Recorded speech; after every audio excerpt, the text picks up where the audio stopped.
नमस्कार दोस्त। हर साल भारत में 42 लाख से ज़्यादा व्हीकल्स बिकते हैं, जिनमें bike, car, truck, buses, auto rickshaw से लेकर एरोप्लेन तक शामिल हैं, जिनमें हज़ारों प्रकार के इंजन्स, इलेक्ट्रॉनिक्स और दूसरे कंपोनेंट्स इस्तेमाल होते हैं, जिनका एक दूसरे से कोई लेना देना नहीं है। फिर भी ये सारे व्हीकल्स कितने भी डिफरेंट हों, लेकिन इनमें एक चीज़ कॉमन होता है, और पता है वो क्या है? टायर। और इसी इंडस्ट्री को भारत को 70 सालों से डोमिनेट करता आया है एक ही नाम, MRF, जिन्होंने पिछले साल दुनिया के 65 कंट्रीज को अपने टायर्स को एक्सपोर्ट करके 22,500 करोड़ से ज़्यादा कमाया है। तो कैसे MRF इतनी बड़ी कंपनी बनी, जो कि इंडिया मोटर्स व्हीकल का नंबर बाकी दुनिया से काफ़ी कम रहा है? इसे जानने के लिए हमें जाना पड़ेगा भारत के आज़ादी से 3 साल पहले चेन्नई के मद्रास क्रिश्चियन कॉलेज में, जहां KM मप्पलई अपनी पढ़ाई पूरी कर रहे थे।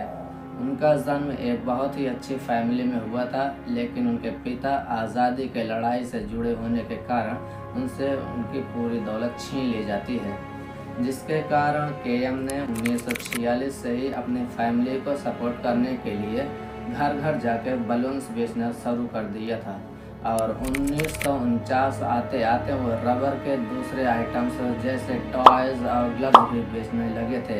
उसी दौरान भारत जैसे डेवलपिंग देश में ट्विटर आइटम की डिमांड बढ़ने लगी थी, जो टायर्स पूरी तरह से घिस चुके हैं या उनके ऊपर से ग्रिप हट चुकी होती है।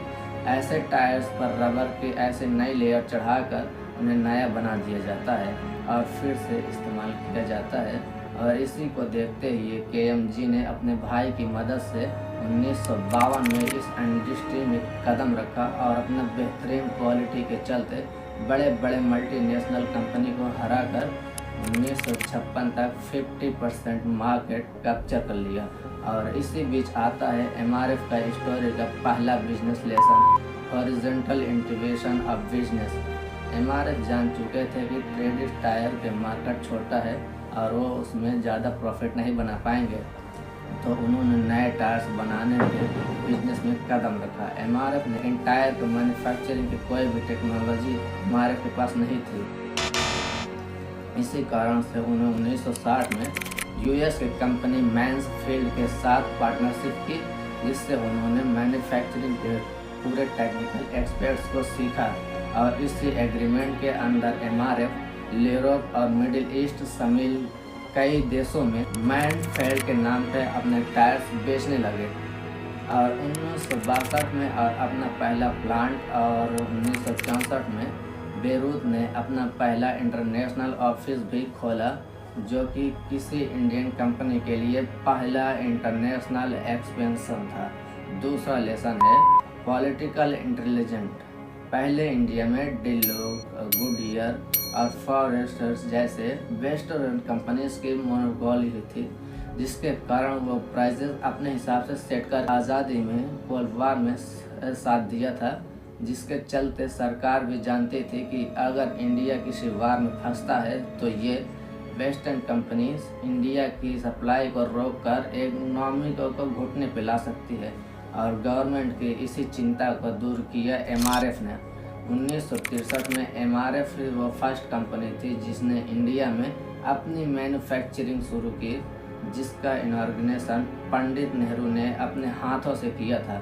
इसी के साथ उन्हें बहुत सारे गवर्नमेंट कॉन्ट्रैक्ट्स भी मिले, जिससे उन्हें दूसरे ब्रांड्स के साथ कम्पीट करने में आसानी हुआ।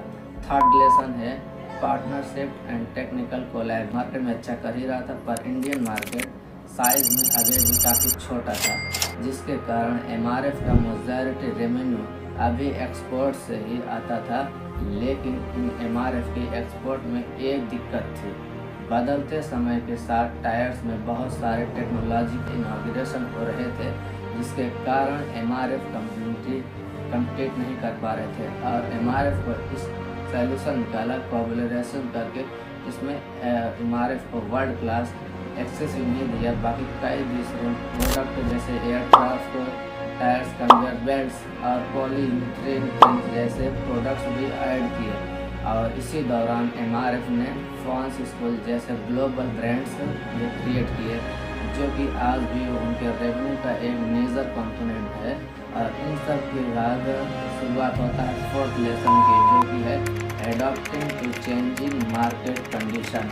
यस, टायर की डिमांड इंडिया में हमेशा से ही कमर्शियल व्हीकल्स जैसे कि ट्रक और बसेस में सामान रखी थी, लेकिन जैसे जैसे हमारी इकोनॉमी ग्रो हुई, लोगों में पैसेंजर व्हीकल्स की, कार, टू व्हीलर की डिमांड बढ़ने लगी और इस का फ़ायदा उठाया एमआरएफ ने। जो बाकी कंपनी इस भारतीय मार्केट को इग्नोर कर रहे थे, उसी दौरान एमआरएफ ने एक सेगमेंट के लिए क्वालिटी प्रोडक्ट्स बनाकर कस्टमर का दिल जीत लिया। और इसी दौरान एमआरएफ ने ऑटोमोबाइल मैन्युफैक्चरर जैसे कि मारुति, टाटा, महिंद्रा के साथ एक्सक्लूसिव कॉन्ट्रैक्ट किए, जिसके कारण इनकी गाड़ियों में एमआरएफ के टायर इनबिल्ट टायर लगे। जिसका एग्जांपल है 1998 में लॉन्च हुई मारुति 800, जिसमें एमआरएफ के टायर यूज़ हुए थे। और अगर कस्टमर का एक्सपीरियंस पहला प्रोडक्ट से अच्छा रहा तो फिर से वो इसे ही चुनेगा, और जिसका फ़ायदा एमआरएफ को हुआ, जहां उन्हें बने बनाए कस्टमर मिल गए। और इसी सक्सेस स्टोरी आखिरी और सबसे इम्पोर्टेंट लेसन है यूनिक ब्रांड वैल्यू। समझने से पहले एक सिंपल सा सवाल पूछता हूँ, इंडिया में सबसे पहले पॉपुलर क्या है? क्रिकेट और क्रिकेट का मास्टर सचिन तेंदुलकर। और इसी चीज़ को एमआरएफ ने पहचाना और सचिन तेंदुलकर को एमआरएफ का ब्रांड इंडस्ट्री बना लिया, जिसके कारण देश में बच्चा बच्चा एमआरएफ करने लगा। अब भले ही सचिन उनके प्रोडक्ट को यूज़ करें या ना करें, लेकिन एमआरएफ तो सचिन के साथ जुड़ गया। और इसी रेडिएशन को कंटिन्यू करते हुए विराट कोहली एमआरएफ के ब्रांड इंडस्ट्री बने, जो कि कंपनी के मार्केट वैल्यू को बढ़ाते हैं। और इन्हीं सभी के कारणों के चलते एमआरएफ इंडियन स्टॉक मार्केट सबसे वैल्यूएबल शेयर भी है, जिसकी वैल्यू 1,19,000 रुपये से भी ज़्यादा है। और सेंस 1990s में एमआरएफ 5,900 पैसे का रिटर्न भी दिया है। बॉल गुब्बारे बेचने से शुरू हुए एक लड़का 50,000 करोड़ की कंपनी बना लिया है। इसे कहते हैं सक्सेस, इसे कहते हैं बिजनेस।